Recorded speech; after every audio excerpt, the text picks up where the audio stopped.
자막을 얼마나 삐까뻔쩍하게 넣고 얼마나 특수 효과들을 많이 넣어서 막 엄청나게 화려하게 만들고 이런 게 아니라 그런 것들이 자칫 잘못 들어가면 굉장히 난잡해질 수 있고 영상의 메시지들을 해칠 수가 있단 말이에요. 그거를 혼동시키게 만들 수 있고, 다빈치 쇼트컷 영상에서 잠깐 그렇게 나왔던 그 영상인데 보이지 않는 물방울이 한 방울이 딱 떨어져요. 그러면 이렇게 그림자가 파동으로 일어나면서 물결이 이렇게 일어나는 그런 효과를 직접 구현을 해보려고 해요.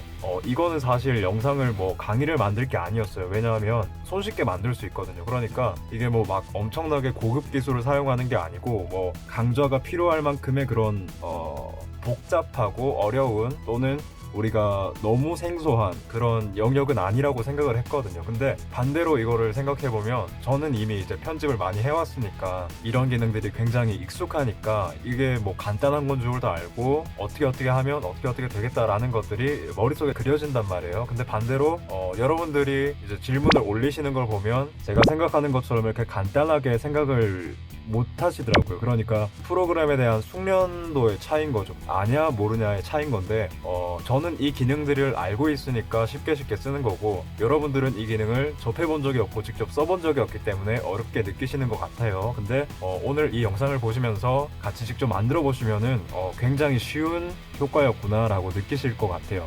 자, 아무튼 바로 만들어 보죠. 설명은 이 정도로만 하고 바로 만들어 보겠습니다. 우선은 그 예시 영상에서 봤던 것처럼 텍스트가 하나가 필요하겠죠. 일단은 텍스트를 하나 불러온 상태로 시작을 해보겠습니다. 그리고 텍스트에는 뭐 물방울이라고만 적을게요. 그래서 물방울이라고만 적고요. 그리고 한글이 깨지니까 한글이 적혀있는 폰트를 아무거나 선택을 할게요. 보이는 걸로 명조로 갈게요. 그 물에 반사되는 그 느낌도 같이 내야 되니까 글자를 조금만 줄여볼게요. 그러니까 0.15 정도, 0.15 정도로 줄여볼게요. 자, 그리고 이제 퓨전 탭으로 가서 작업을 해볼 거예요. 퓨전 탭으로 같이 넘어가 보시죠. 자, 퓨전 탭에서는 화면을 조금 정리를 하고 시작할게요. 여기 위에 있는 클립 필요 없죠. 지금 클립 한 개밖에 안 쓰니까 클립도 꺼주시고, 그리고 지금 1번 창과 2번 창이 있는데 그 1번 창은 웬만해서 안 쓸 것 같아요. 그래서 1번 창도 지금 삭제를 해주고 2번 창만 이렇게 단일 창으로 보게 만들어 줄게요. 그리고 나서 2번 창을 조금만 이렇게 키워볼게요. 자, 그리고 나서 이제 작업들을 시작해 볼 건데, 우선은 우리가 필요한 것들이 뭐가 있나 생각을 해보면 그 물에 반사되는 글자가 필요할 거예요. 그러니까 약간 흐린 글자가 필요하겠죠. 자, 그 다음으로는 보이지 않는 물방울이 딱 떨어졌을 때 그 파동이 이렇게 일어나는 그 효과도 넣어야 돼요. 그러니까 우리가 준비할 거는 두 개밖에 없어요. 그러니까 반사되는 글자와 그리고 이 파동이 일어나는 그 모션, 이 두 가지만 준비하면 되거든요. 자, 그래서 우선은 텍스트가 하나가 있어요. 근데 이거를 똑같이 복사해서 이제 180도 돌릴 거예요. 그래서 이 위에 툴바가 있는 쪽에서 트랜스폼을 하나 끌어올게요. 이렇게 트랜스폼을 끌고 와서 이 템플릿이라고 적혀있는 이 끝부분을 트랜스폼에다가 똑같이 연결을 해줄게요. 그러면은 템플릿이 송출이 한 개가 되고, 그리고 템플릿이 지금 트랜스폼에 적용을 할 수 있는 상태로 한 개가 더 만들어졌어요. 이 상태에서 이거 두 개를 합치면은 글자가 두 개가 되는 거죠. 그래서 일단 머지를 하나 끌고 와 볼게요. 자, 이 상태에서 템플릿을 머지에다가 한 개를 넣어요.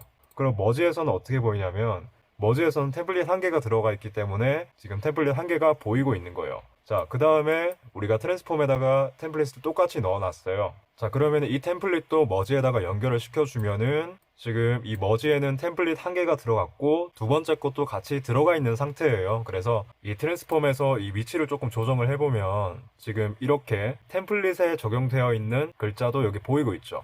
자, 그래서 이 Y 값은 지금 리셋을 시켜줄게요. 자, 그리고 나서 지금 할 거는 뭐냐면 이 플립을 이용해서 반대로 이렇게 거꾸로 만들어 줄 거예요. 자, 그런 다음에 Y 값을 적당히 이렇게 조금 줄여줄게요. 뭐 적당히 뭐 딱 안 붙여도 돼요. 딱 안 붙여도 되고, 보이지 않는 물이 있는데 거기에 반사가 된다라는 그런 느낌만 낼 거거든요. 그래서 느낌만 주는 거예요. 자, 그 다음에 물에 반사되는 거니까 약간 흐릿하게 만들어 줄게요. 뭐 흐릿하지 않은 것도 있지만 저는 흐릿하게 만들어 줄게요. 그래서 이 트랜스폼에다가 Shift 스페이스를 눌러서 이 노드 검색기를 불러오고요. 여기서 블러라고 하나를 적어 볼게요. 블러.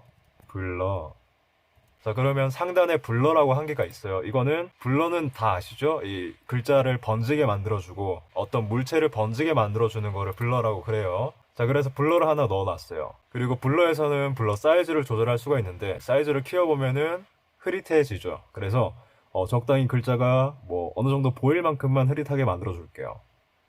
자, 이 정도가 좋겠네요. 그래서 수치는 뭐 정해진 게 아니라 그냥 느낌을 따라서 이렇게 가보는 거예요. 대충 만드는 거니까 뭐 이게 무슨 뭐 작품도 아니고 그러니까 뭐 대충 만들어 보는 거예요.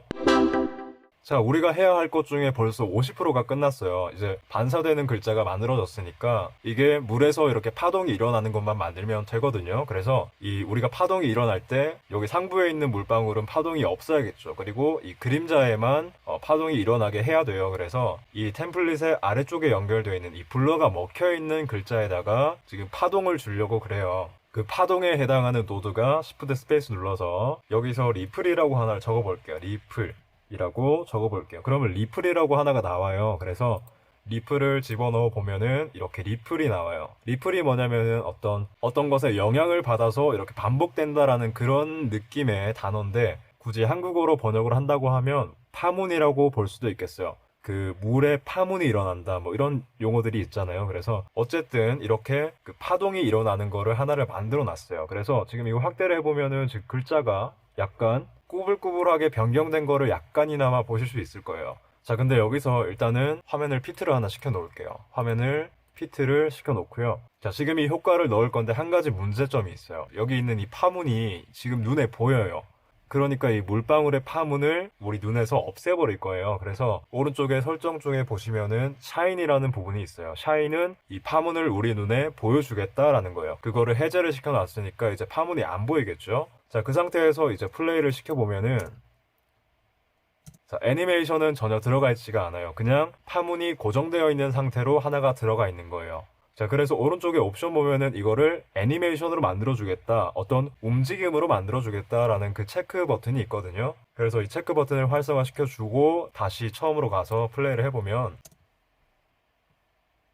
애니메이션이 지금은 뭐 적용이 안 된 것처럼 보여요. 그래서 일단은 애니메이션을 위해서 키프레임을 몇 가지를 설정을 해줄게요. 아래쪽으로 내려보시면은 여기 리플 1번에 지금 사용하도록 세팅이 되어 있어요. 그러니까 이 파문을 여러 가지를 세팅할 수 있다는 거고, 뭐 그래서 1번이나 2번이나 3번이나 뭐 여러 가지가 있다는 거죠. 자, 근데 오늘은 뭐 간단하게 만들 거니까 1번만 사용할게요. 자, 그리고 아래쪽에서는 앰플리튜드라고 해서 이 파동을 정하는 거예요. 그러니까 이 파동에다가 이 키프레임 하나 찍어야겠죠. 파동에다가 키프레임 하나 찍어놨어요. 자, 그 상태로 플레이해보면 아직까지는 아무런 애니메이션이 전혀 적용이 안 돼 있어요. 일단은 제가 적용하고 싶은 거는 뭐 한 3초 뒤에 파문이 다 없어졌으면 좋겠어요. 그래서 이거를 0초에서는 지금 0.45로 설정을 했잖아요. 그래서 이 3초 뒤니까 지금 72프레임로 가서 이 파문을 제로로 만들어 줄게요. 그러면은 이 파문이 제로가 된 상태에서 3초 뒤에 끝나는 거고요. 그리고 이 처음으로 돌아가 보면 처음에서는 0.45의 강도로 이 파문이 일어나고 있는 거예요.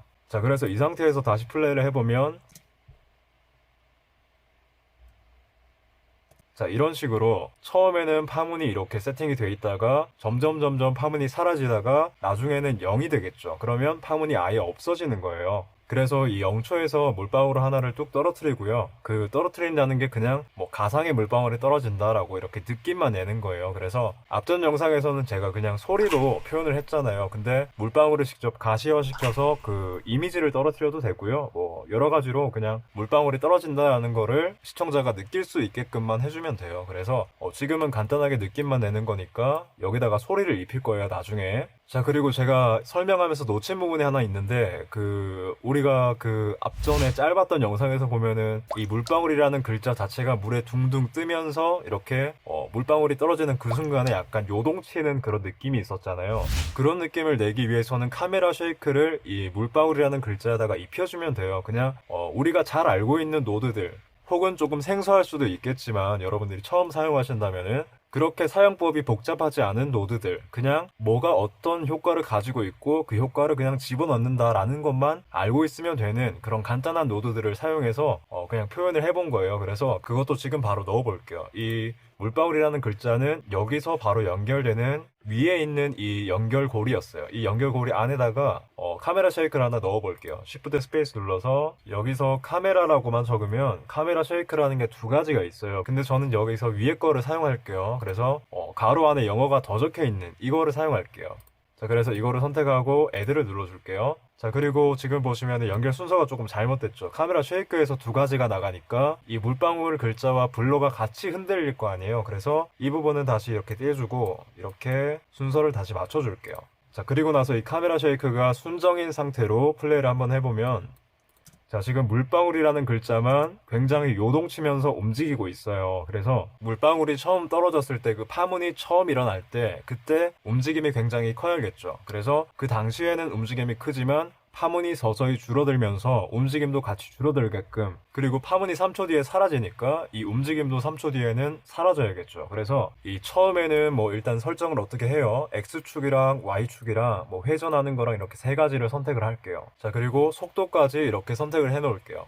자, 그리고 나서 72프레임으로 다시 가서 72프레임으로 가서 이 값들을 다시 키프레임을 찍을게요. 그리고 자, 여기서는 어차피 이제 움직임이 완전히 없어져야 되니까 모든 값들이 제로가 돼야 되겠죠.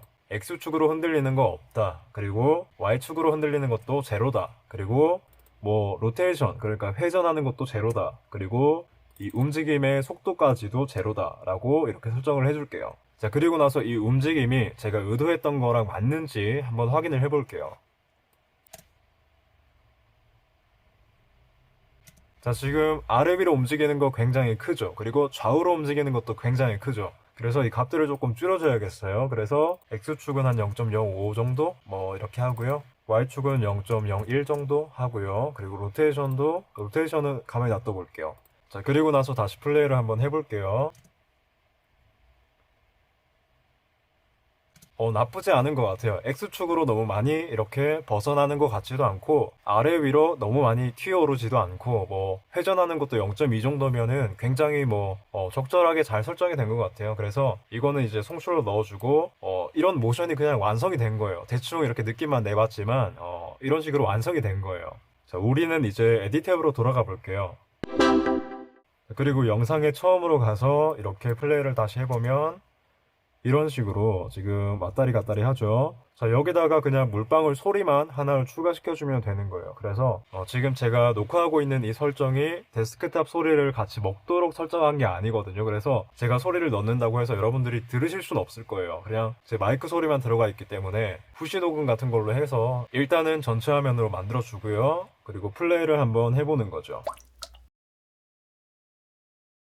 자, 이렇게 우리가 물방울 모션을 한번 만들어 봤습니다. 뭐 그렇게 어렵지 않죠? 그냥 글자를 거꾸로 뒤집어 놨다, 뭐 블러 하나 넣었다, 파문이 일어나게 했다, 그냥 카메라 쉐이크 조금 넣어서 수치 조정했다, 간단한 것들만 계속 이렇게 작업을 했어요. 그래서 이 어떻게 하느냐는 그렇게 어려운 게 아니에요. 우리가 어떤 생각을 했을 때 어떻게 구현을 할 수 있느냐, 그 구현 방법을 알고 있느냐가 더 중요한 거죠. 그래서 편집을 할 때 제가 요즘 느끼는 거는 제가 생각한 거에 거의 30%도 표현을 못 해내는 것 같아요. 그래서 그런 부족함들을, 그런 갈증들을 해소하기 위해서 이 툴을 공부하고 뭐 어떤 기능들이 있고 이런 걸 배우는 거지, 뭐 단순히 스킬 그 자체를 위해서 요즘 배우지는 않는다는 생각이 들어요. 그냥 내 생각을 얼마나 더 잘 전달할 수 있느냐 라는 거에 중점을 두거든요, 요즘에는. 그래서 편집을 요즘 하고 있지만 그 원본의 영상의 느낌을 얼마나 잘 전달할 수 있느냐가 제일 중요한 것 같아요. 뭐 자막을 얼마나 삐까뻔쩍하게 넣고 얼마나 특수 효과들을 많이 넣어서 막 엄청나게 화려하게 만들고 이런 게 아니라 그런 것들이 자칫 잘못 들어가면 굉장히 난잡해질 수 있고 영상의 메시지들을 해칠 수가 있단 말이에요. 그거를 혼동시키게 만들 수 있고 그냥 단순히 스킬에만 집중하게 만들 수가 있기 때문에 그런 영상 본연의 맛을 잘 못 살리는 거죠. 아무런 자막 없이 혹은 굉장히 기본적인 자막만 들어가 있으면서 특별한 효과도 없는데 흡입력이 있는 그런 영상들도 있잖아요. 그래서 역시 그 영상 편집은 스킬을 뽐내는 영역이 아니다라는 게 요즘 들어서 굉장히 많이 느끼고 있어요. 그래서 영상을 어떻게 마무리해야 될까요? 여기까지 에디존이었습니다. 감사합니다.